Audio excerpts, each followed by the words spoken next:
most believers attribute to God. Sometimes it's called being perfectly good. God is being perfectly good. And I was wondering why you left that out. Was it intentional or unintentional? Would you like to add it? And if so, what do you mean by that? So I guess those are the two things I would ask you.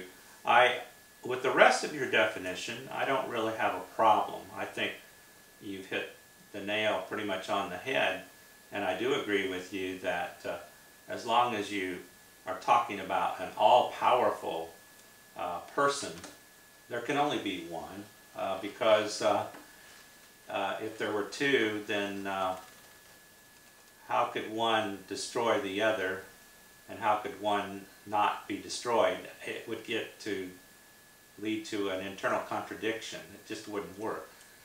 And also, there can only be one chief if you're going to have a supreme authority, where what one person says is supreme, is the rule. Then you can't have more than one that are equally authoritative. So, I agree totally with that. So if you would, please explain what you mean by all-merciful, and also explain why you left out perfect goodness in your definition. Yeah, first of all, I think it's great that you agree that if God is all powerful, there has to be one God. And in this regard, I think that we can, I'm talking about believer can differ in terms of their understanding of God, but ultimately it doesn't matter what they call, it is the very same God. So that's why when we talk about God, if we truly believe and worship God, and it has to be the same God, even if we have a different way to worship this God, even if we have a different understanding of this God. So that's why I personally think that we believers need to understand this commonality and understand that the question of God is the very same question relevant to every single believers. So it's not like that's why I don't want to say that I talk just for Muslims. I defend Muslim God. There's nothing like this. I will debate or make my argument for the supreme being who is God and the creator of everything. Answer to your question, what I mean by actually perfectly good, I agree on that one. I kind of see it as part of being merciful. So but if you think that mercy does not cover being perfectly good, I will be more than glad to add that attribute. I think that's necessary. So, and that's why I certainly believe and I certainly bear witness that God is perfectly, absolutely perfectly good God. So, all merciful, I say it's all merciful because when you have God with infinite power and infinite knowledge, and God being the creator of everything, every moment, then in this case, whatever we as the contingent being receive is just out of mercy of God.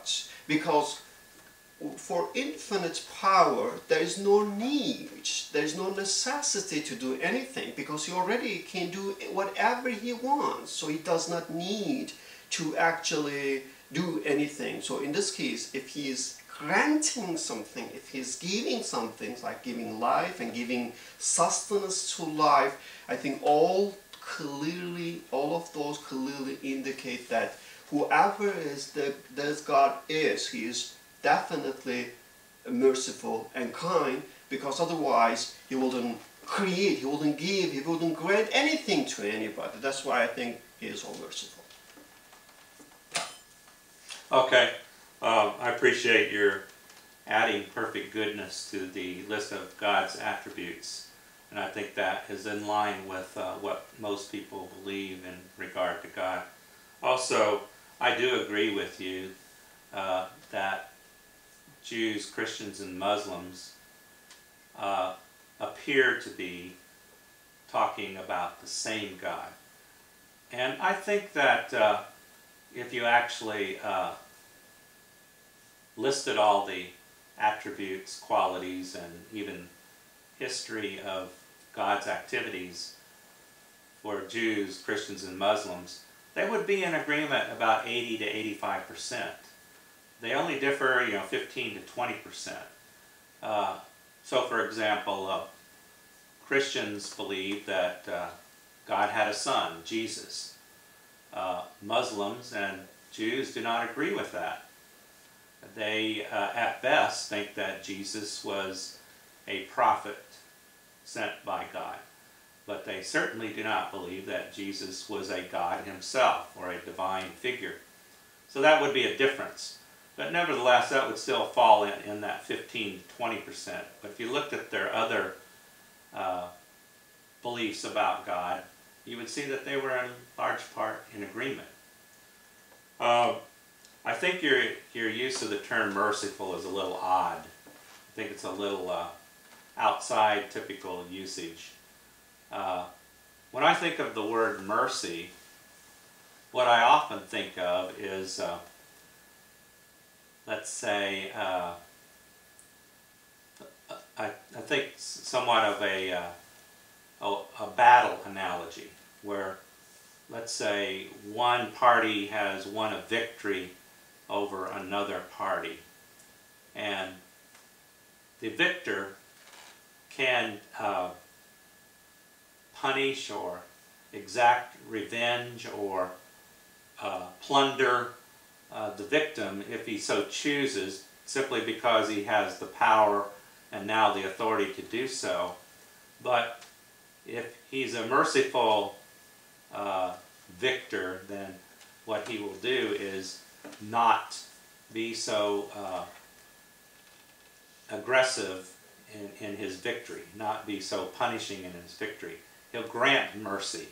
You also sometimes hear the word in relation to judges who pass judgment on a person accused of a crime, and they sometimes grant mercy, giving less punishment or no punishment at all for the crime. I think that's perhaps is in this regard mercy, which in your understanding it's a kind of I will say a narrow application of the comprehensive meaning of the mercy that I kind of try to express. So I agree that's mercy used in this meaning, but I think mercy can be understood in a comprehensive way. Definitely English is your primary language. If mercy is not really a great word, we can find something else. But what I mean through this word is God is caring God. God is really a helping God. God is not really, in this case, a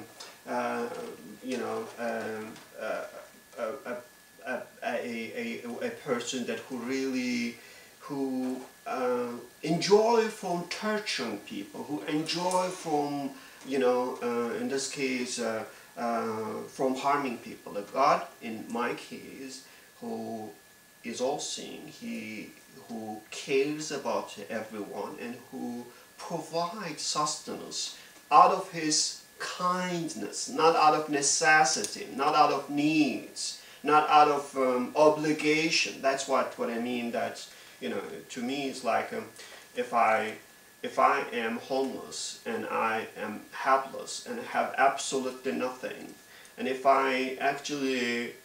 you see me and you have absolutely no obligation, no need to help me, and then you come and rush to my help and provide food and provide shelter to me, and I will actually call you being a very kind person. I will acknowledge your kindness. So in this regard, for me, that when we truly understand the gifts and the bounties, the benefit that we receive from God, for me, that I will say, I will define such God being all merciful, all kind, all compassionate. Well, I'm glad you made that clarification. I don't think merciful is a very good word, but I think I understand what you're referring to here. I like your word caring a lot better. Some religious people say God is love. Well,